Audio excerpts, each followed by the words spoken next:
Does community matter? I have told you, especially you at the 11 o'clock Mass, who are a little more like my age, though most of you not, I've told you many times that one of the eagernesses of my heart when a new school year starts is that I wonder what these new students are going to teach me. Who will, among them, who will impact my life?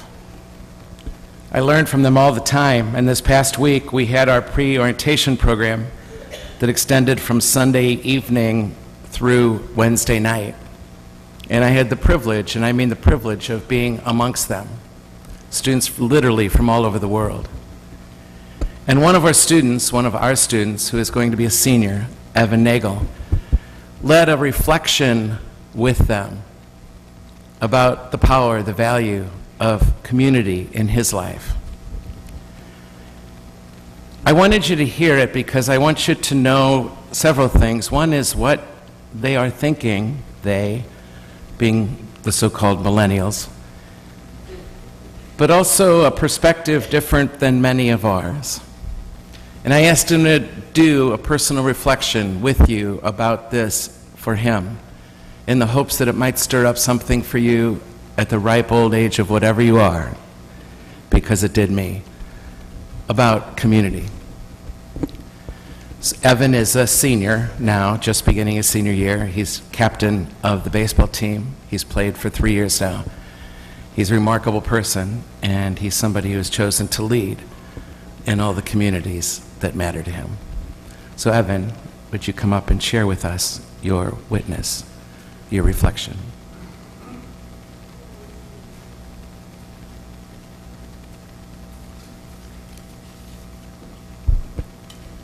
When I started college, I was worried about making friends.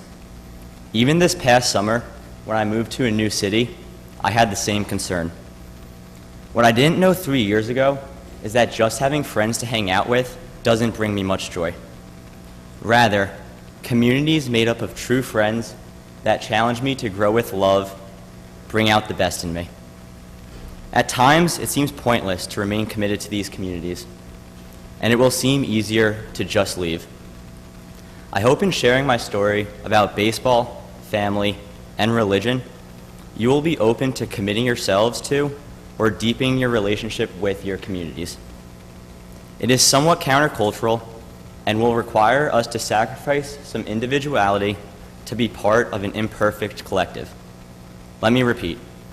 Being part of community will require us to sacrifice some individuality to be part of an imperfect collective. It does not require blindly accepting all the conditions. Yet, it does require leaving our comfort zones, and it does require us to attempt a balancing act which I have not yet mastered. I want us all to be ourselves, be vulnerable, do what is right for us, but also commit to an imperfect group. Good luck. My first words I spoke were, play ball. I learned to play in my papa's backyard, and on multiple occasions I wore a full uniform to class, including cleats. Playing baseball for 18 years has not been physically easy. I need to stretch and ice every day. Beyond the physical fatigue, however, it is a mental game.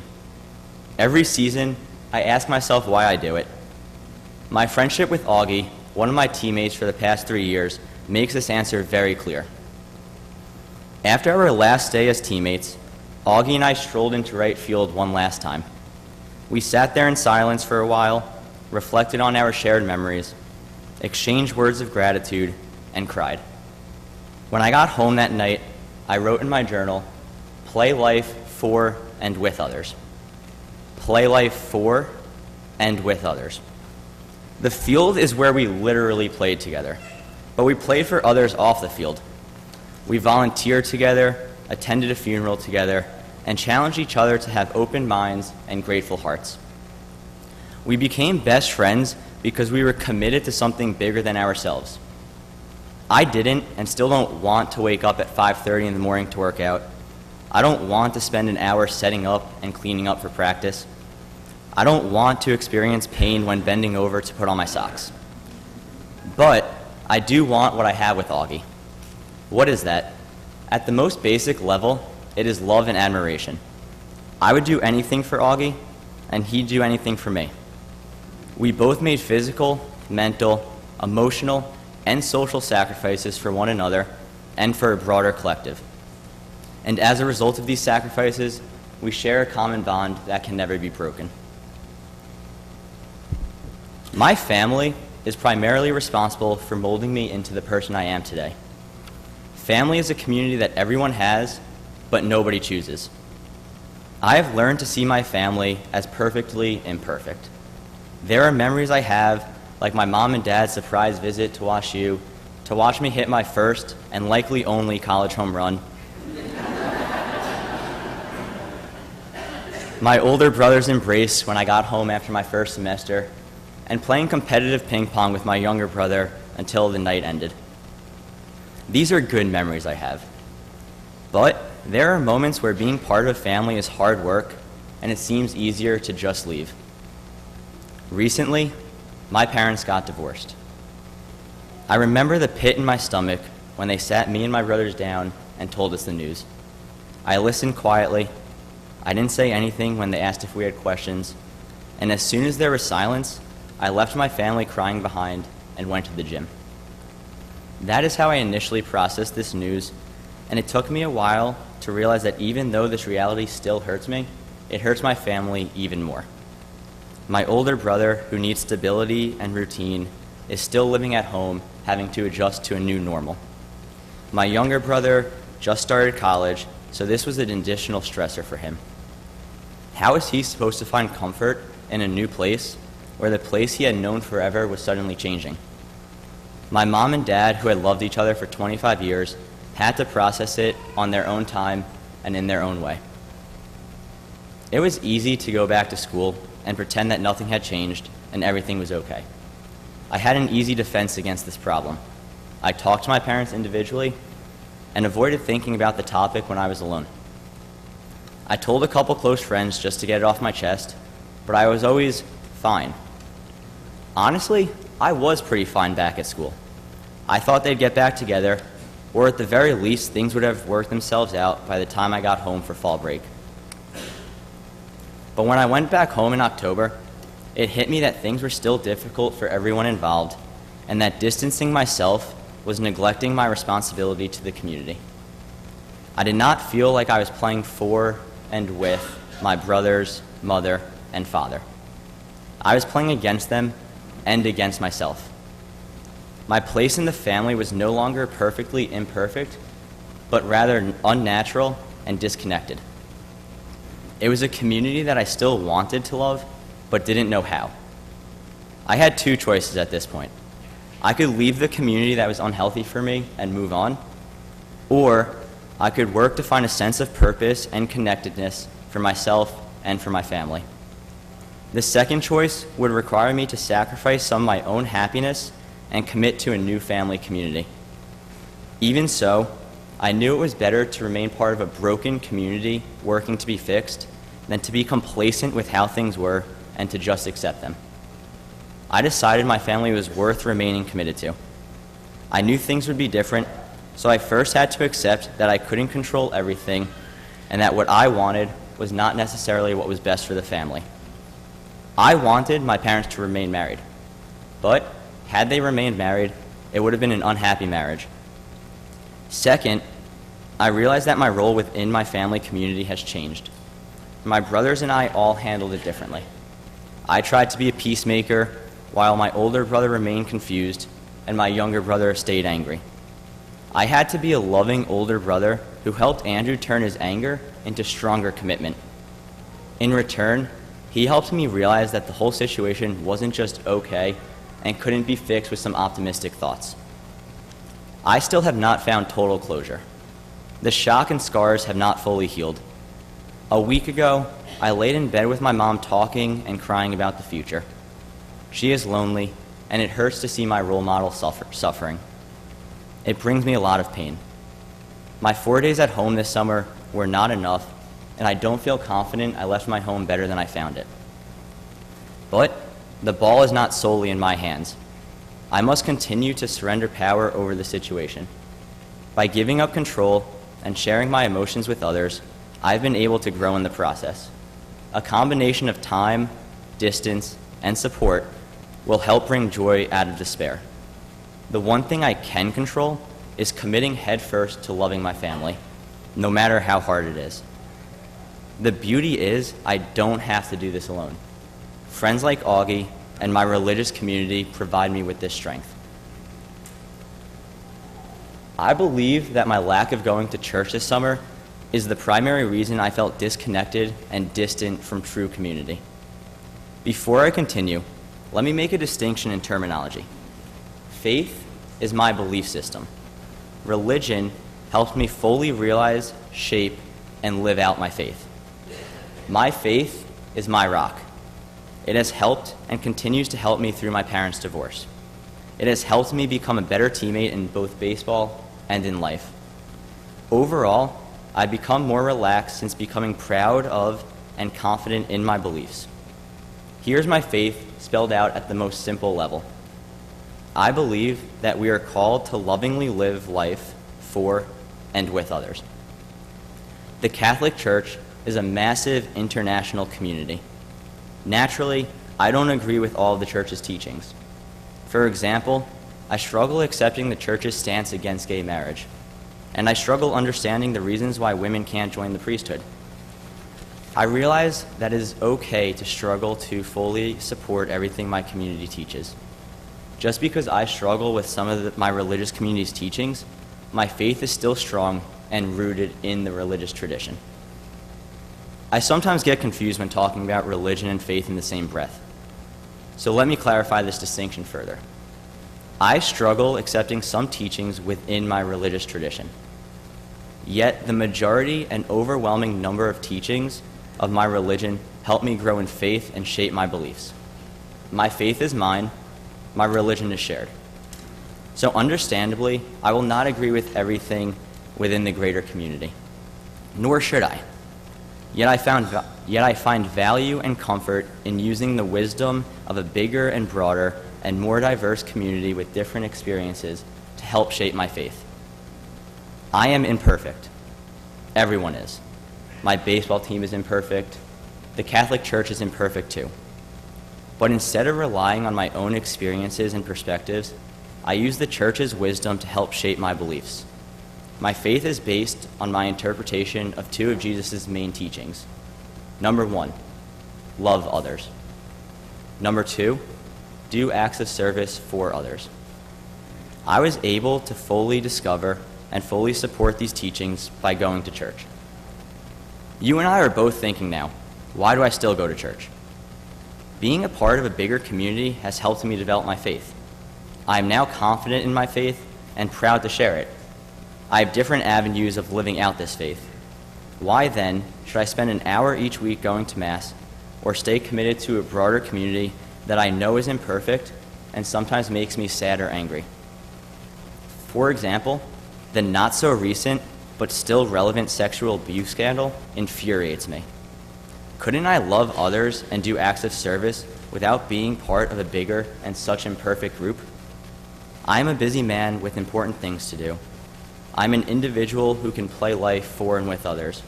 I could simply thank the Catholic Church for helping me and take my talents elsewhere. Yes, I could in theory do this, but I don't think I actually could. I experimented with this idea over the summer. I learned the hard and lonely way that I cannot fully love others and live for and with them without receiving the Eucharist, serving my community, reading Scripture, journaling, praying, and meditating. Even disagreeing and finding sadness with the Church helps me to grow. Just last week, Father Gary apologized and is willing to openly talk about the sexual abuse scandal. It is this humility, ability to openly discuss, and engage in previously mentioned rituals that help me be better at loving. I've been fortunate to use the wisdom of the broader community to help me develop my faith and the love that we all share as humans. My faith, while mine, has been truly shaped by those around me. Retreats, root beer kegger, and late-night conversations in the chapel with my best friend are all moments where I've been reminded to love others and do acts of service for others. For me, receiving the Eucharist and the rest of Catholic Mass has become an important step that helps me commit to these two things. That is why I stay committed to my religious tradition. It may be a selfish reason, but it's what I need to be a better man for others. However, I recognize that while necessary for me, Catholic Mass may not connect with everyone. Remember Augie? He is not Catholic and does not feel connected to any particular religious tradition. Let me assure you that he still plays life for and with others. While not religious, he is still faithful and still loving. He is faithful to himself, his friends, and his communities. Religion helps me with my faith, and it might help you. I think religion is unique in the sense that it has such geographic diversity and a rich history, but ultimately, community is formed when we commit to a group of people who will challenge us with love. I honestly don't know if I'd be Catholic if I wasn't raised this way. At the beginning, my family chose my religion. My imperfect family made that decision for me. I hope you don't feel pressure to change who you are or what you believe. Instead, I hope you follow your unique path. Be yourself, be vulnerable, and I pray that you find the power to commit to community.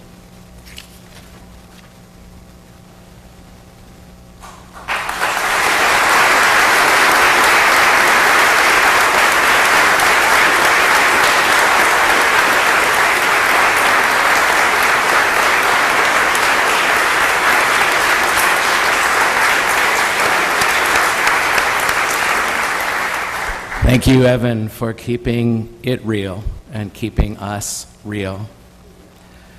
When it comes down to playing life for and with others, whether on the field or at the kitchen table or around this altar, things will get hard. We will want to bolt sometimes. Over and over and over again, we will ask, should I leave or should I lead? About all the communities in our life, including our family, should I leave or should I lead? That's what it comes down to, isn't it? Even in marriages, even in friendship. Leave or lead?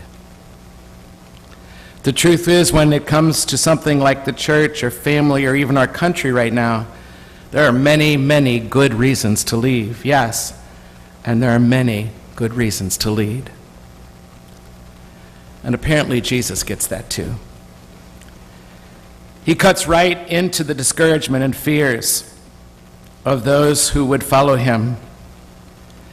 Can you imagine a wife or a husband, and we don't even have to imagine because it happens, where one or the other turns to the other and says, does this mean you're going to leave? Does this latest bottom falling out mean you're going to leave? But that's just what Jesus does. He cuts into their discouragement of fears and asks them this most vulnerable question in all the world. Will you leave too? And it's Peter who responds for himself and for many others when he says, Lord, where else would I go? As hard as this is being for me, here in this good company, even though folks like Judas are a part of it, here are the words of everlasting life. Saying, in essence, I ain't leaving, I'm leading. And he did. And I want you to see one last thing before we move into the Eucharist. Notice Jesus' mood when he asked that vulnerable question. No condemnation. He does not condemn those who leave. He does not condemn the ones who leave. Far from it. He understands. He knows it's hard. He knows that the imperfections in any community will sometimes feel too much for some. No, if anything, what I hear in his voice is anything but condemnation, but maybe sadness. Sadness in his voice, a sadness that so many would leave, but not a smidgen of condemnation. In any community in our life, nobody has to stay. And here at the CSC, you will be loved. Whether you stay or go, you will be loved. But if you choose not to leave, then lead. If you choose not to leave, then lead. Join us in leading this little community, a part of the universal church. Join us in leading. If I were able to pick who I would want to work with and walk with to salvation, it would be you, and it has been you, and it will be you. I am honored to walk with you in community, my perfectly imperfect friends. I am honored that you would choose to walk with me, another one of us imperfect people. But I'm so honored to walk with you all the way to heaven, if you choose.